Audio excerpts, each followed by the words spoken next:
And welcome to Savage Gamer. This is a little bit of a different video, and it pertains to my absence for a little bit. I didn't make it recognized, but I was a former employee and management of Toys R Us, and I was with Toys R Us for a long time. And we all know what happened in the bankruptcy and the closure of all the stores and things like that. And I'm going to be doing a little bit of talk about my experience with Toys R Us, my memories with Toys R Us, and it's a little different, but I feel like I need to get this off my chest, and I feel like this might give a little insight to people to maybe what happened with Toys R Us. And this is from a perspective from someone who worked with the company for about 15 years. I watched it change and grow over time, and this is from my perspective. So hope you guys enjoy. This is my first of my vlog type videos I'll be doing. Here we go. I don't want to grow up. I'm a Toys R Us kid. They got a million toys at Toys R Us that I can play with. I don't want to grow up. I'm a Toys R Us kid. They got the best for so much less. You really flipped your lid. From bikes to trains to video games, it's the biggest toy store there is. Gee whiz! I don't want to grow up, 'cause baby, if I did, I couldn't be a Toys R Us kid. More games, more toys. Oh boy, I want to be a Toys R Us kid. Toys R Us always meant a lot growing up. I wasn't the richest person growing up, but my mom and mainly my mom would bring me to Toys R Us on special occasions. And I remember when I would first go in there, having this massive wall of just like G.I. Joes and Ninja Turtles and Power Rangers and all these different things.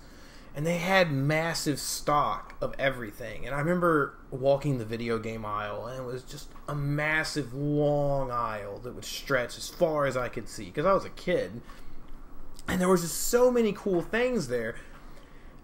And I grew up, always the first thing that came to my mind as a child, or even as a young adult when I was like 12, 13, was, oh, well, let me get my items from Toys R Us. That was the first thought process. It wasn't Walmart, it wasn't KB Toys, which I do miss KB Toys, but it was Toys R Us. Well, fast forward to when I hit like 16, and I had an opportunity to begin working with Toys R Us. And even at the time then, which would have been like 2001, Toys R Us still had a lot of cool products. Toys R Us used to have Dragon Ball Z action figures, Gundam model kits, it had Pokemon stuff, the video game section was well stocked, and we were heavily focused on customer service and keeping stock. Now, as time went on, Toys R Us really started shifting its focus. I felt like it started shifting more towards trying to bottom line dollars, save as much as they can, make as much money as they can. And I think that had a lot to do with a leveraged buyout that happened in 2006, and I'm sure you've heard about that on a lot of Toys R Us history videos and all these things like that. But basically, we were bought out by a third-party bank firm that basically borrowed money to purchase the company, and then saddled the company with the debt that they borrowed, which the company then could never dig out of because it was too high of interest payments. So the company basically could never pay itself off. Even though it made money still, to this day it was making money, it just could never pay itself off. And here we are in 2018, Toys R Us is about to be no more, and kids aren't going to have those memories anymore, and it's truly sad. I mean, working in a toy store as long as I did, I got used to seeing familiar faces and working with people, and I ran video games in a lot of sections, and I'd help my regulars and things like that. And it's really crushing to see that happen to such an iconic American brand, but such is the way of things, I guess. Now, Toys R Us didn't tell its employees, contrary to what they may say or anything like that. No, we got our information, honestly, from the internet as all this was happening. They didn't give severances to anyone, which is, I'm sure, is all over the news already. And it was, we dropped it on us out of the middle of nowhere and said, hey, you have several months, you got to find a new job, which that's what happened with me. That's why I had to go on a month hiatus. I had to get a new job. I had to move. I had to plan how I'm going to move, get all the money together to move. It was a big process, and I didn't see that coming. But it worked out for me, but for a lot of people it may not have, and that's rough that things like that can happen to people. But it's a shame what happened to Toys R Us. For me, it will always have a special place in my heart. I grew up there. I learned a lot about life. I met a lot of good people that I consider family to me in my heart, that I worked with for a long time, and I'm still in contact with them.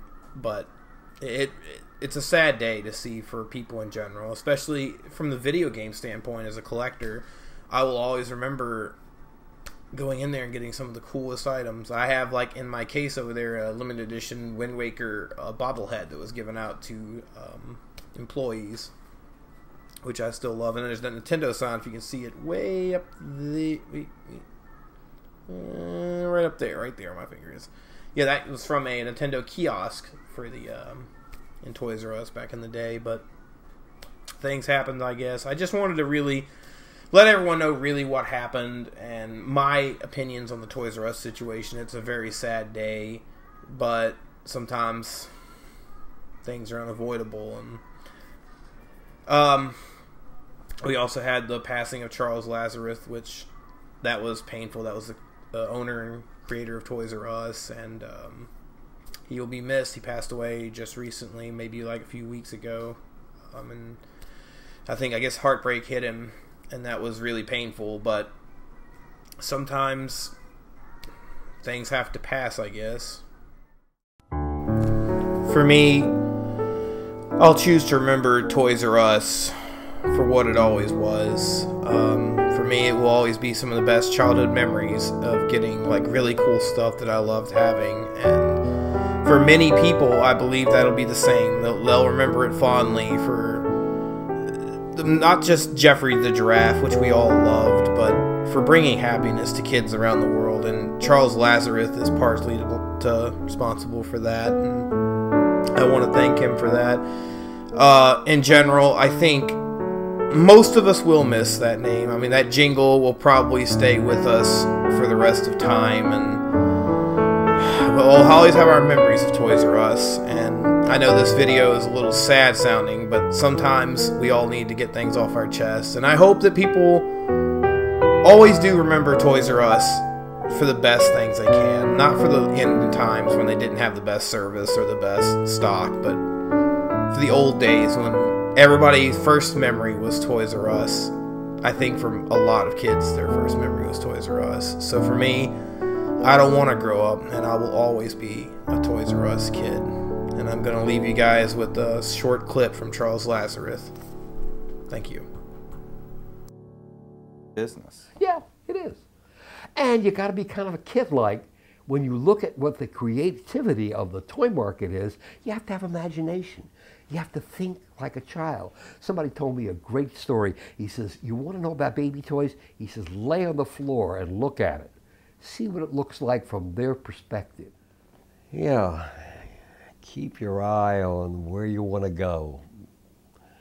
You can't do it unless you really want it. And if you want it, don't let anything stop you.